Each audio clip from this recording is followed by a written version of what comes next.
All right, so I really hope you've given this challenge a good go and you've spent at least an hour toiling over it and struggling, and you should be wiping sweat off your brows before you come and look at the solution. The struggle is so important, and I can't stress it enough. But in this lesson, I want to run through how I would tackle this problem. Now, it doesn't mean that you have to do the same thing. There isn't one solution. There's probably thousands of different solutions for a project like this. And as long as your program runs exactly the same way, then you've succeeded. It doesn't matter at this stage how you've done it necessarily. As long as you manage to organize your thoughts, break down the problem, and write the solution code and get it to run, then you are victorious. The real challenge in today's project was for you to break down a big problem into smaller solvable chunks. It isn't even so much the code that matters. It's this skill that you really need to develop to become a really good programmer. And so far, I've been breaking down the problem for you, showing you the steps that would take you to the solution.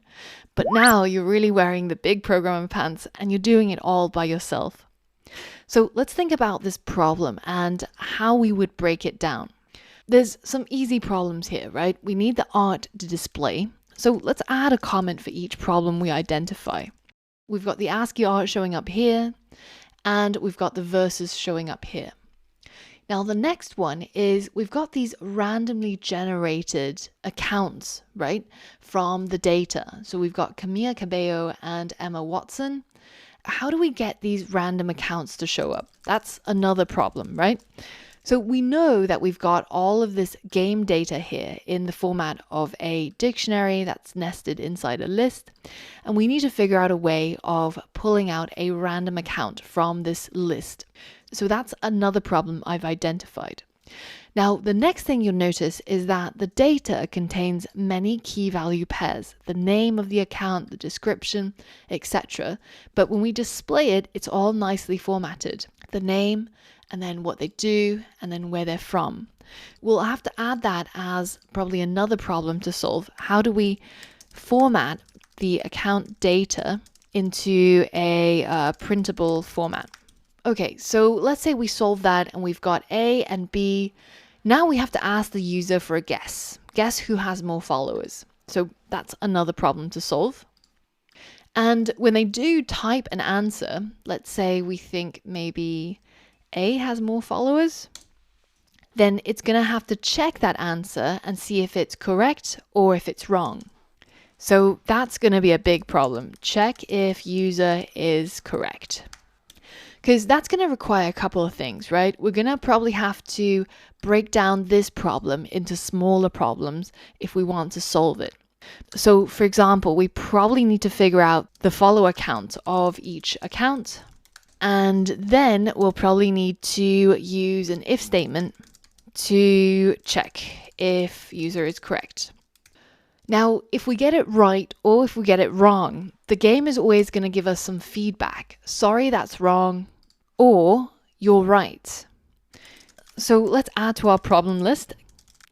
Now, in addition to giving them feedback, whether if they got it right or whether if they got it wrong, it also has a way of tracking score, right? Every time they get an answer right, the score goes up by 1. In addition to all of that, the game repeats itself when the user gets it right. So let's say in this case, I guess Dwayne Johnson. Then you see how the game repeats itself, right? It goes back and it takes Dwayne Johnson, puts it in position A, and generates a new account in position B for me to go again. So I get another round because I got it right. So we'll need to address that in our code as well. Have some sort of way of make the game repeatable. And it's not just repeatable, actually, because we also have to move the previous B up to the A position if they do get it right for the next round. So I think Khloe Kardashian maybe has less. Oh. So let's say I guess Dwayne Johnson again in this case. Now, if I get it right, Taylor Swift, who used to be at position B, now gets moved to position A, ready for the next round. So this is another problem we have to tackle. So not only does the game have to be repeatable, we also have to have some sort of way of making the accounts at position B become the next account at position A. And finally, notice that in between the rounds, if I get it right or if I get it wrong, the whole game actually clears the previous progress other than letting me know that I got it right and my current score, and it displays everything afresh. It doesn't clutter up the screen and I have to scroll down. So that's probably the last problem we'll need to tackle. So clear the screen. That's it, I think, for now. I've broken down this large problem, which is build this game, into a bunch of smaller problems. And as we code along, we're probably going to break them down even further. This really was the key skill that I wanted to test you on. Being able to take a big project, turn it into smaller problems, and then tackle them one by one. So if you manage to get this far and you've managed to identify all the problems that you need to solve, you already should consider yourself successful. Now, the next stage, we're going to try and tackle each of these one by one and be able to create the final version of the game. Let's get started. Now, the first thing is probably the easiest, so I'm going to start from there, and I'm actually going to go in the order that I've written the problems rather than picking them off from the easiest. I think this just makes it easier for you to understand what's going on when I'm writing the code. But in your case, you can pick off the problems whichever order you want, as long as the final version works as you expect it to. To display the art, which is going to be the logo to begin with, I'm going to have to import that art file. And I'm going to use the from art import logo. This way I don't have to write art.logo every time I want to use it. Now I can simply just write print logo. So that's the first one tackled. That was pretty easy. Some of them are going to be a lot harder than that. The next one is to generate a random account from the game data. And remember, the game data is here in a separate file, and the data is held inside a variable called data. So let's go to the top and let's do the same thing. So from game data, import data. And now we can use that data to generate a random account. In order to generate a random item from that list, we have to use the random module. So I'm going to import the random module. And I can use that random module to tap into the choice function and pass in my data, which is a list. So this function is going to take this list and then find a random entry in there, which will give me a random account. Let's call this account maybe account A, and set that equal to the output from this random choice function. Now, I'm probably going to need more than one random account because I need to compare A against B. By calling random choice on data again, I make sure that I get a different random account. So at this point, we've got account A and account B, which hopefully are different from each other. But if you wanted to, you could in fact check and just make sure. So if account A equals account B, then in this case, you make sure that account B is regenerated. Often, as you're coding along, tackling the problems, smaller problems arise and you start thinking about what could happen and you start addressing that with code as well. So I think we're now done for this second problem and we're ready to move on to the next one. Let's format the account data so that we can print it out in this format. So the account name and then A and then whatever it is that they do, and finally from and where they're from. So we know that the data of each of these accounts is basically a dictionary. And we know that we access dictionaries using the key value pair. So we could, for example, access the account name by tapping into the random account, let's say account A, and then we use that square bracket and then we put in the key in here, which, let me just check, is the name. So let's put that right here. And this will go into that dictionary and pull out the value under the key name and save it to this variable. And we can do the same thing for the other two pieces of data we need. And just make sure that you don't have any typos in your keys here, because remember, they need to match these precisely in order for it to not error out. Now that we've got all of these pieces of data, we can now print the final version. So we're probably going to use an F string to insert all these pieces of information.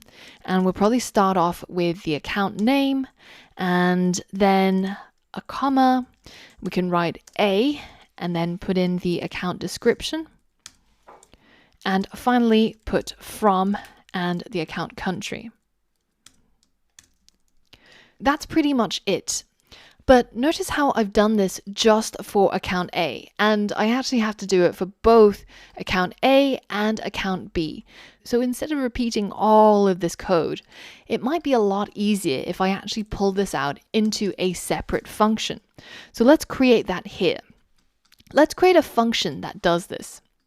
I'm going to turn this into a docstring to explain the function.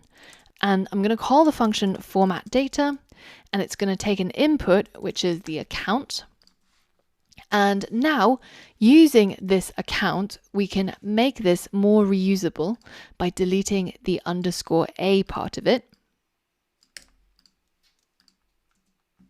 And of course, we need to indent everything over so that's actually within this function. And instead of printing the final outcome, I'm going to return it as the output. So now we can call that function down here, and we can pass in each account in turn.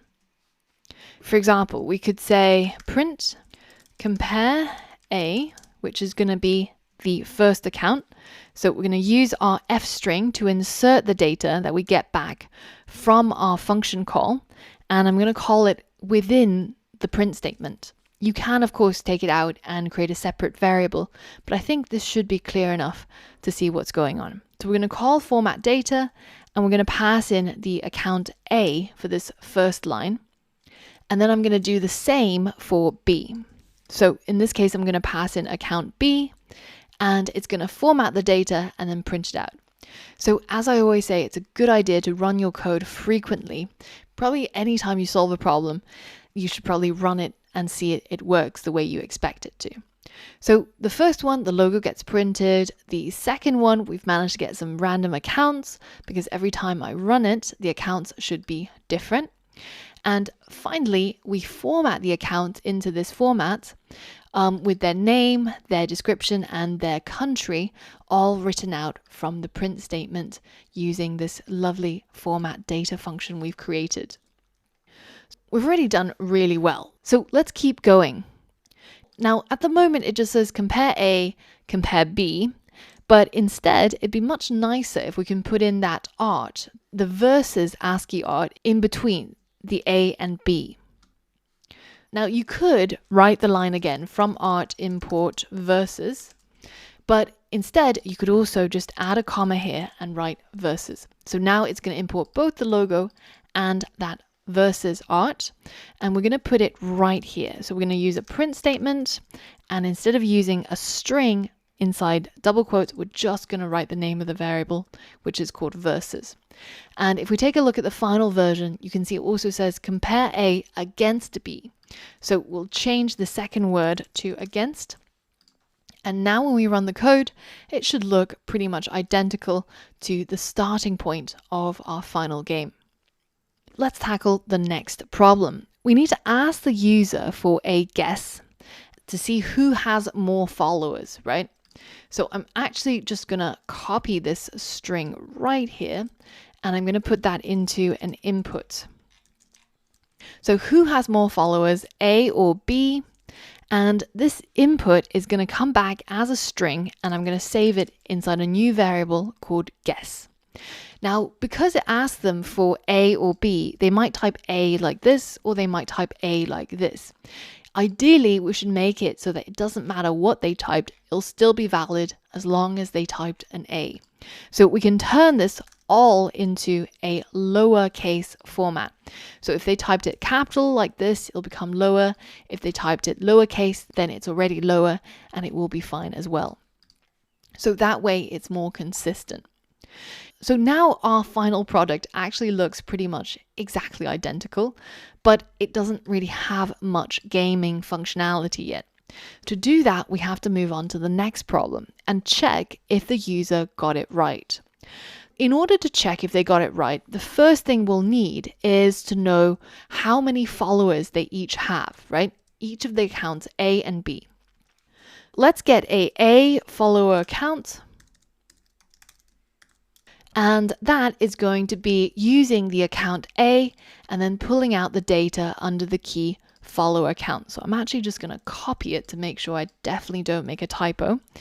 And I'm going to tap into account A and then pass in that key follow account. Remember, as a string, because our key is a string, so when we use it, also has to be a string inside double quotes. And I'm going to do the same for the B follow account from account B. Now I've tackled that mini step inside the problem. The next step is to use an if statement to check if the user is correct. Now, again, I think this piece of functionality would be really nice if it was reusable. So I'm actually going to pull out of this main sort of flow of the game and define a separate function at the top. And this function is going to be called check answer. And it's going to get the guess, the A followers, and the B follower accounts. And I'm going to add some doc strings. So the doc strings are really important, especially when your function returns something. For example, in this case, it should actually say, takes the account data and returns the printable format. That makes it so much clearer what this function actually does. What are its inputs and what are its outputs? In our check answer, then it's going to take the user's guess and the follower accounts of A and B and then returns if they got it right. So how might we write this? Because the logic is actually a little bit difficult. We need to check which account has more followers, and then we need to check if the user actually got it right. So it's almost a two-step process. And I think in these cases, it's actually really worth sort of sketching it out. You can use a pen and a piece of paper. I'm just using Sketch right here so I can show it to you more easily. So let's just construct a simple sort of 2x2 matrix. And at the top, we've got the, let's say the user guess is A, and an alternative is they guess B. Now, these are the user's guesses, but then it's going to be compared against the actual reality or the answer, which is that A has more followers than B, and the alternative is that B has more followers than A.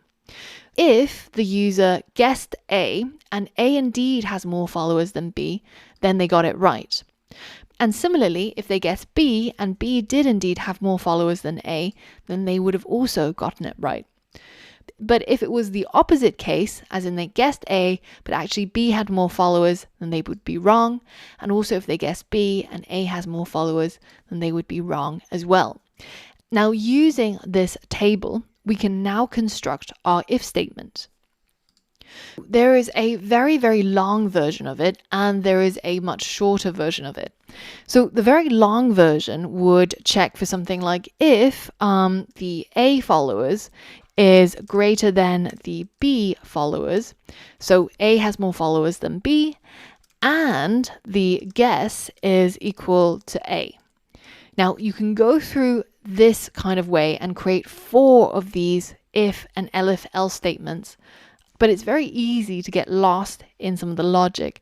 And also it means you have to type a lot of this out instead of using the else as the alternative. So I think a much easier way would be to first check if A has more followers than B. And in this case, you can then check, well, if the guess is equal to A, well, then that means they got it right. So I should return true. But if this was not right, then I should return false. An alternative and a much easier way of expressing this is to simply return guess equals A. Because when this is evaluated, is guess equal to A, then it's going to return true. But if guess is not A, if it's B, then it's going to return false.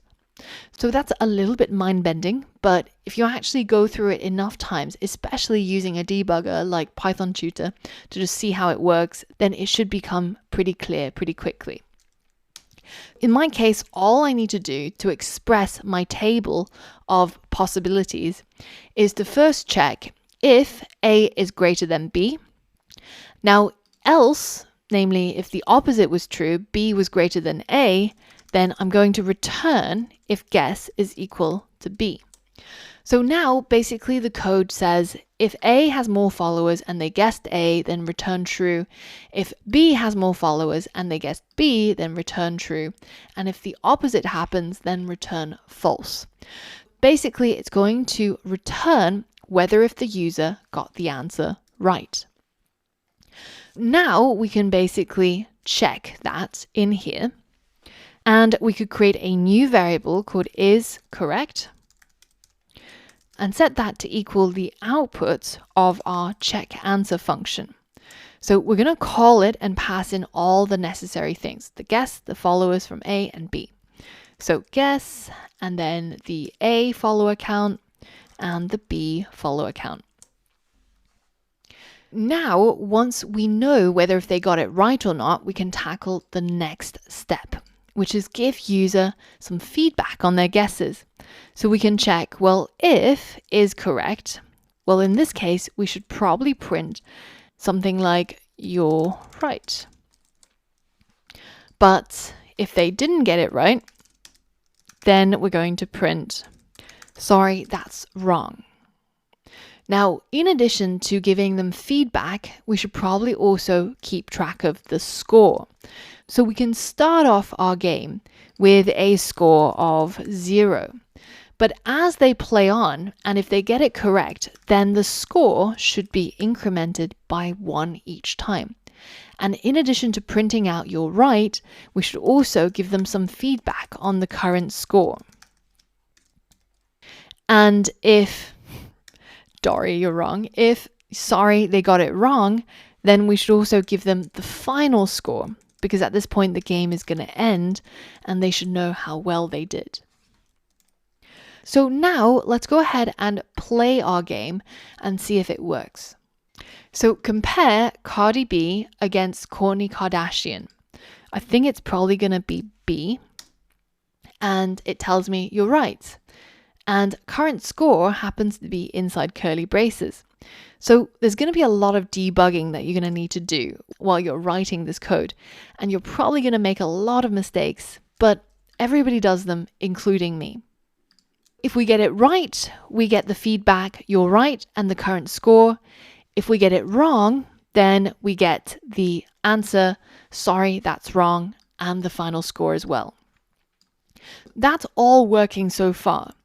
Now we have to figure out some sort of way of making the game repeatable. And as you might remember, that's usually going to require some sort of while loop. But it's important to think about which parts of our game actually repeat themselves, right? Because when we play the game, it looks like everything's kind of static. But if we think about it, the score is set to 0, probably can't be repeated. But the accounts probably do need to be generated and they do need to be randomized again. And then we need to ask the user again, compare A against B, and then ask them for an input and then check the answer. So all the rest of this probably needs to be repeated. So I would say everything from here probably should be within our while loop. So what is our while loop going to check? Well, maybe we could create a flag like game should continue and start out as true. And then while that's still true, then we'll repeat all of this code below. So let's indent that into the while loop. Now, at which point should this become false? Well, they get to keep going as long as they get the answer right, but the game ends as soon as they get it wrong. This is the point where we're going to change game should continue to false so that once it prints, sorry, that's wrong, it's going to end the game. now let's try and run the game and see if we can get our loop to repeat itself. I'm going to choose A, and you can see you're right, current score is 1, and now it's telling me to compare A, which is a new random person, against B, a new random person. As long as I get it right, it will allow me to keep playing the game. But as soon as I get it wrong, so I'm pretty sure that National Geographic sadly doesn't have as many followers as Kim Kardashian, so I think this is going to get me to exit the game. Sorry, that's wrong. Your final score was 3, and as you can see, my game has now ended. But notice how in the final version of the game, the count at position B actually becomes the one at position A in the next round. So the game kind of continues like this. And then once I guess this, Kim Kardashian is now going to become the one at position A, and it keeps on going as long as I got it right. So we now need to code this functionality into our program. At the very beginning, we generate a random account A and a random account B. But instead, what we want to happen is we want to make sure that the account at position B becomes the next account at position A. So once this game has run its course and we're looping back to the beginning again, the account A should become the previous version of account B. But this obviously will give us an error because there is no previous account B. So what we could do is we could actually take this out of the loop and say account B is equal to a random choice of data, and account A becomes that account B. But then the actual account B is going to be a new random account. Let's play this through in our heads as a computer. The first thing that happens when the game starts for the very first time is we generate a random account B. Now that account becomes the account A, and then account B becomes a new random account. Now, when the game loops back, it's not going to touch these parts of the code. It's going to start from here. So now the account A is going to be replaced by the previous account B. And this new account B is going to be a new random account. And this way, when we run our code, you can see that as long as I get the answer correct, then the previous B becomes the new A, and B now becomes a new random account.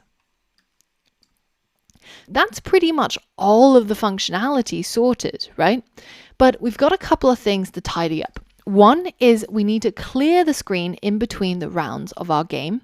So we know that we can import the clear function from the Replit module. But here's a question, where do you call it?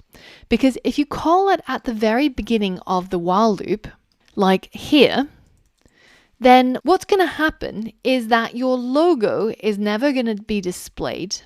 And also, when you actually get the answer correct, like we will here, the result isn't shown. Because the result is shown at the very end of this while loop. And once that's done, it's going to loop right the way back here and it's going to clear everything in the console. And that's all going to happen in a fraction of a second, so the user won't actually see it. So we need to move this clear function.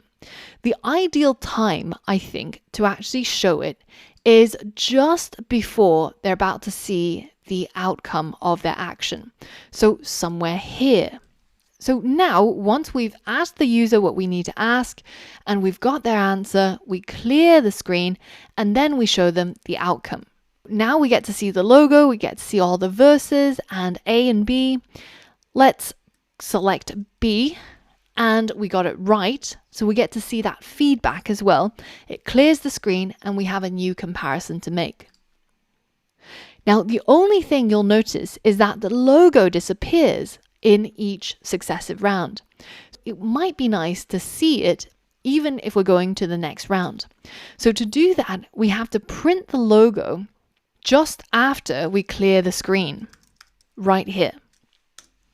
So now, even though we've cleared the screen, We still get to see the logo, again, as long as we get the answer correct.